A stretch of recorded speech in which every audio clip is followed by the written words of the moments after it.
C'est difficile, c'est le genre de soirée cauchemardesque, mais il faut en tirer des enseignements. La Côte d'Ivoire est quasiment éliminée. C'est vrai, il y a encore la réflexion du meilleur troisième, mais avec cette défaite 4-0 à la maison à BMP pour le dernier match de la phase de poule, on peut le dire, les carottes sont quasiment cuites, pour ne pas dire déjà cuites. Je suis toujours avec Didier Drogba et Wilfried Bony. Didier, qu'est-ce que vous avez envie de dire à chaud comme ça? C'est difficile de trouver les mots justes. Je pense qu'il y a beaucoup de choses à dire sur cette rencontre et sur la qualité de la performance de notre équipe aujourd'hui. On est passé complètement au travers. On a eu des opportunités. On n'a pas su les saisir. C'était un peu trop... Ah, il a manqué quelque brouillon, chose. moyen, qu'est-ce qui s'est passé? Disons les choses, Didier. Mais c'est difficile à chaud comme ça de trouver les mots justes. Mais je sais pas, un mélange de manque de concentration, mélange de manque d'expérience sur le terrain, un mélange de beaucoup de choses. Et puis il y a aussi un adversaire, je vous l'avais dit avant le match, il y a un adversaire qu'il faut respecter et qui va jouer sa qualification.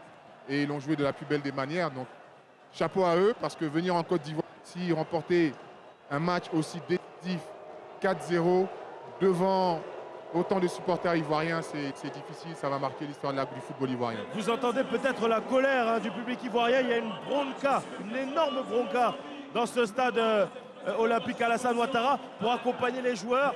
On ne l'encourage pas non plus. Il y a des jets de bouteilles sur certains joueurs. Il y a de la tristesse, Wilfried, mais la même question qu'à Didier. Qu'est-ce que vous avez envie de tirer comme conclusion? Qu'est-ce qui s'est passé? On n'a pas mesuré l'enjeu du match en ce qui concerne l'engagement, l'agressivité. On a été un peu passif. On a joué comme si on avait des matchs à jouer encore. Et le plus décevant, c'est on ne s'est pas vraiment créé d'occasion. En première mi-temps, on n'a eu qu'une seule frappe, ce qui a mené le but. Malheureusement pour nous, c'était hors-jeu. Et après ça, il y a eu des occasions qu'on n'a pas su en profiter. Et on a été passif parce qu'on les a laissés jouer. On a dit, comme Didier l'a dit, c'est des gars qui n'ont pas peur de jouer. C'est des gars qui ont ce sens du jeu. C'est des gars qui posent le ballon. C'est des gars qui jouent avec confiance. Je pense qu'on est passé carrément à travers et c'est dommage pour nous. Et il y a une chose que vous soulignez tout à l'heure, hors plateau, dans le choix de Jean-Louis Gasset d'aligner un 3-5-2 et donc devant Christian Kwame et Nicolas Pepe. Bah, le fait que, par exemple, mettre Nicolas Pepe dans une position de véritable attaquant alors que c'est un ailier, ça c'est peut-être quelque chose que vous avez eu du mal à comprendre. Oui, bien sûr, parce que voilà, on a un Christian qui garde pratiquement, qui déviait pratiquement beaucoup de ballons, mais il n'a eu aucun centre devant le poteau. Et en plus de ça, on avait déjà 5 joueurs au milieu et Pepe qui descendait aussi pour venir prendre le ballon, donc ça dézonait, ça laissait les 4 quatre défenseurs libres contre un seul attaquant. C'est facile pour eux de manager et surtout qu'ils n'avaient pas peur, donc ils posaient le ballon. Mais Wilfried, je suis entièrement d'accord avec toi. Mais aujourd'hui, qui sont nos joueurs créatifs?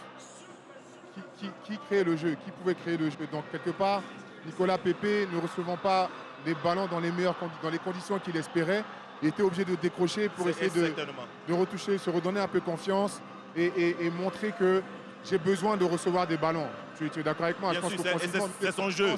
Nicolas Pepe, voilà. C'est quelqu'un qui est bon balle au pied, que d'appeler en profondeur.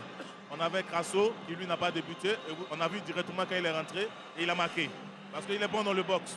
Donc on l'utilise dans le box. Après l'autre, il est bon quand il vient au jeu, quand il vient au ballon, quand il fait face à l'adversaire. Mais là, il était dos au poteau, dos au but. Et chaque fois, dans son jeu, normalement, inconsciemment, il décroche et il vient chercher le ballon. Et c'est ce qu'il fait de mieux et c'est dans quoi il est bon. Est-ce qu'on peut souligner le fait, Didier, qu'il y avait comme un manque de confiance dans cette équipe? J'entends avec les changements de système. On avait un 4-3-3 au départ. On a changé sur le deuxième match, on rechange sur le troisième. Non. Par contre, ce sont mes jeunes frères, je ne peux pas leur trouver d'excuses sur le point de vue de l'animation tactique. Ce sont des choses qu'ils voient en club tous les jours.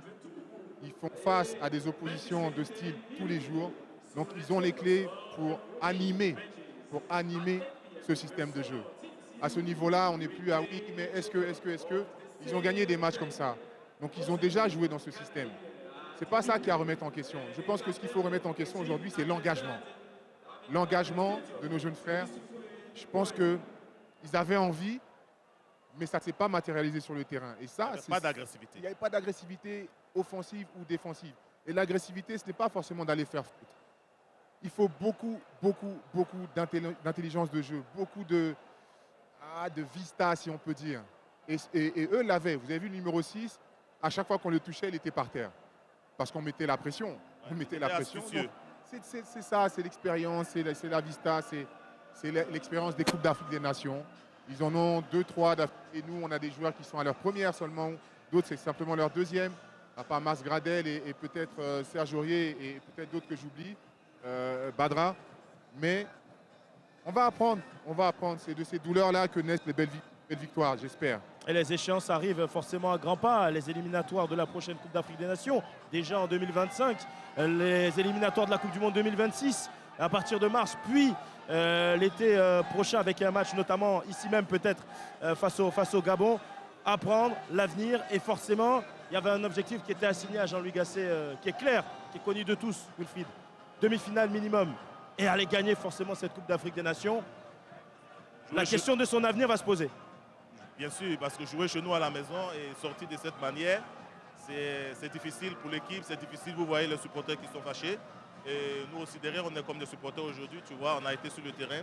Et perdre dans ces conditions-là à la maison, jouer une canne à la maison, c'est difficile.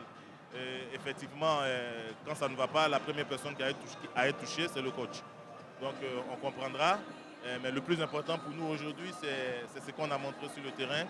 Et on n'a pas été dans le coup. On n'a pas été engagé comme Didier l'a souligné. Et c'est vraiment dommage parce que ces genres de matchs-ci, il faut, avec le public, on aurait dû mettre au moins, même si on perdait, mais vraiment avec la motivation, avec l'envie d'aller faire mal à l'adversaire.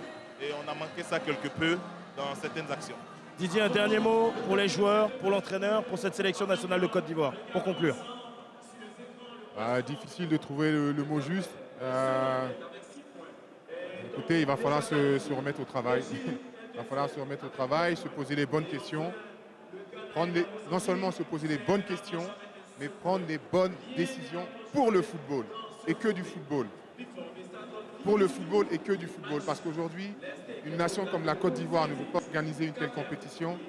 Bien sûr, elle peut sortir de cette compétition aussitôt qu'elle est sortie aujourd'hui.